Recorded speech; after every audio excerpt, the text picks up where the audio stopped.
অনলাইনে অর্কিড কেনার পর অনেকের সমস্যা তৈরি হয়, গাছগুলি বেশ কিছুদিন পর নষ্ট হয়ে যায়, গাছের মোটামুটিভাবে সব কিছুই শেষ হয়ে যায়।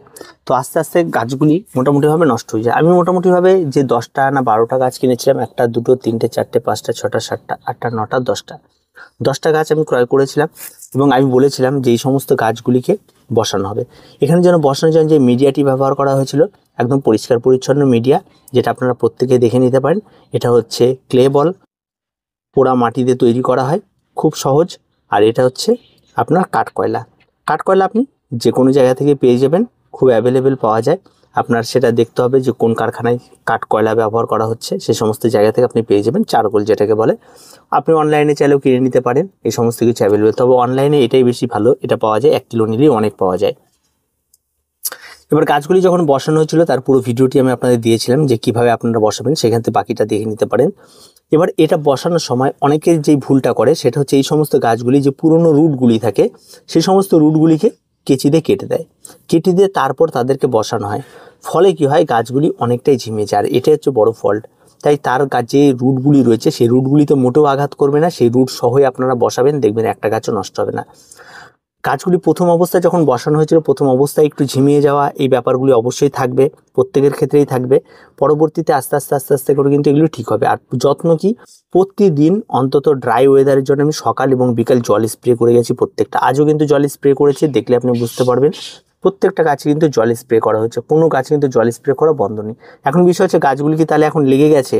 হ্যাঁ, এখন গাছগুলি পুরোপুরিভাবে সেট হয়ে গেছে। তা কী করে বুঝবেন? দেখবেন নতুন নতুন গাছের ব্রাঞ্চ ছাড়া শুরু হয়েছে। এই যে এখানে নতুন ব্রাঞ্চ, এই যে দেখুন নতুন ব্রাঞ্চ বেরোচ্ছে, এটা দেখে আপনাকে বুঝতে হবে। এই যে এই সমস্ত গাছগুলিকে ভালো করে খেয়াল করুন যে নতুন ব্রাঞ্চ, এবং এই সমস্ত গাছগুলি কতটা হেলদি, গ্রিনি, ঠিক আছে। এই সমস্ত জায়গাগুলিতে একটু ফাঁকা করলে দেখবেন নতুন রুট পর্যন্ত ছেড়ে দিচ্ছে সাইড থেকে, ঠিক আছে। গাছগুলি কতটা ফ্রেশ রয়েছে।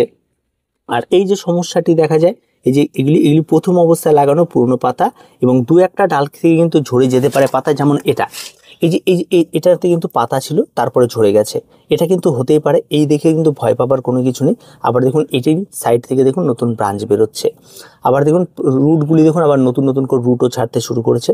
তো এই ব্যাপারগুলি রাখতে হবে এবং ধৈর্য ধরতে হবে। এবার গাছের পরিচর্যা কি, এখানে দেখুন সুন্দর একটা ব্রাঞ্চ বেরোচ্ছে। তো এই ব্রাঞ্চগুলি কিন্তু কোনোটাই ছিল না। আর আজকের ডেটে এসে যখন প্রথম অবস্থায় আমি দেখেছি, আমি ভেবেছিলাম হয়তো আমিও বাকি বাগানিদের মতো ফেল করে যাব, কিন্তু পরবর্তীতে যাই হোক ধৈর্যটা রেখেছিলাম যে না, কোনো রকমভাবেই হারা যাবে না, এদের পেছনেই লেগেছিলাম। আর যেই পরিচর্যাটি আমি মূলত এখানে করছি, একদম সিম্পল পরিচর্যা, সেটা হচ্ছে ওই যে বললাম যে সকাল বিকেল জল স্প্রে করছি, খাবারটা প্রথমে প্রয়োগ করিনি। আর এখন মোটামুটি যখন দেখছি গাছগুলি লেগে গেছে, তখন গাছে খাবার প্রয়োগ করছি। প্রতি সানডে মানে রবিবার যখন হয়, তখন 1 লিটার জলে 2 গ্রাম মতো এনপিকে 1261 চূর্ণী স্প্রে করি প্রত্যেকটা গাছে। আবার পরের রবিবার এনপিকে 20-20-20 প্রত্যেকটা গাছে স্প্রে করি। এভাবে গাছে খাবার প্রয়োগ করি। আর যখন অ্যান্টিফাঙ্গাল এবং পেস্টিসাইডের বিষয়টা আছে, আমার কাছে যেটা থাকে সেটা সুপার কিলার হচ্ছে পেস্টিসাইড, সেটা আমি মাঝে মাঝে স্প্রে করি। আর মাঝে মাঝে কাকাই স্প্রে করে দিই, কারণ মাকড়ের আক্রমণটা এই সমস্ত গাছে নাকি বেশি ঘটে, তা মাঝে মাঝে কাকাই স্প্রে করি। তো এই দুটো জিনিস স্প্রে করেই কিন্তু আপনি অন্তত ডেনড্রোবিয়ান অর্কিড দুর্দান্ত করতে পারবেন। এবং প্রত্যেকটা গাছ, এখন যেহেতু গাছগুলি এত সুন্দর হচ্ছে, গাছগুলি আমার এখন মূলত এই সমস্ত গাছগুলি খুব তাড়াতাড়ি যে ফুল আসবে এমনটা হয় না, অন্তত 1 বছর এদেরকে বড় করতে হবে, 1 বছর ধরে এদের পরিচর্যা করতে হবে, আগামী বছর আমি ফুল পাবো। এবছরই লাগানো হয়েছে। তো লাগানোর ফার্স্ট স্টেজে যেভাবে আমি বললাম সেভাবে আপনারা যদি করতে পারেন, আপনারা প্রত্যেকে করতে পারেন। আর একদম পরিচর্যাহীন গাছ, তেমন কোনো পরিচর্যা নেই, জাস্ট একটু স্প্রে করতে হয়, জলও দেওয়ার কোনো বিষয় নেই। আপনি যদি ভুলেও যান একদিন জল দিতে, তাতেও কোনো সমস্যা নেই। কিন্তু হ্যাঁ, যে জায়গাটিতে এটা রাখবেন সেই জায়গাটা কিন্তু একটা ম্যাটার করে। সকালে ঘুম থেকে উঠে হালকা রোদ লাগবে, বা সারাদিনে একটা শেডি রোদ লাগবে, এমন জায়গাতে কিন্তু খুব ভীষণ ভালো হয়ে থাকে। আপনি কড়া সূর্যালোকে এই সমস্ত গাছগুলি মোটেও ভালো করতে পারবেন না। আবার একদম অন্ধকারাচ্ছন্ন জায়গাতেও করতে হবে না, একদম ব্রাইট একটা জায়গা লাগবে যেখানটায় হালকা রোদ লাগবে, তেমন জায়গাতে খুব সুন্দর হয়ে থাকে। আমি যে জায়গাটিতে রেখেছি ঠিক তার অপোজিটে পূর্ব দিক, সকালে ঘুম থেকে উঠলেই সূর্য উঠে গেছে। আর এই জায়গাটিতে সকালের সূর্যটা ওঠার পরেও যে সূর্যটা পড়ে, একটা শেডি একটা আলো পড়ে, ঠিক এই সাইডটা যখন চলে আসে সূর্যটা, তখন দেখা যায় হালকা একটু রোদ এদিকটা পড়ে। তাও মোটামুটিভাবে সেটাও যে অনেক টাইম ধরে পড়ে তেমনটা নয়, মোটামুটি ঘন্টা 2-1 ধরে পড়ে। আর তারপরে আর কোনো রোদের কোনো গল্প নেই, এইটুকুই জাস্ট রোদ। তাই ঘন্টা 2-1 রোদ লাগলেই যথেষ্ট, তাও সেডি একটা আলো লাগলেই যথেষ্ট, খুব ভালো হয়ে থাকে। তো গাছগুলি পরবর্তী রেজাল্ট কী হচ্ছে অবশ্যই জানাবো।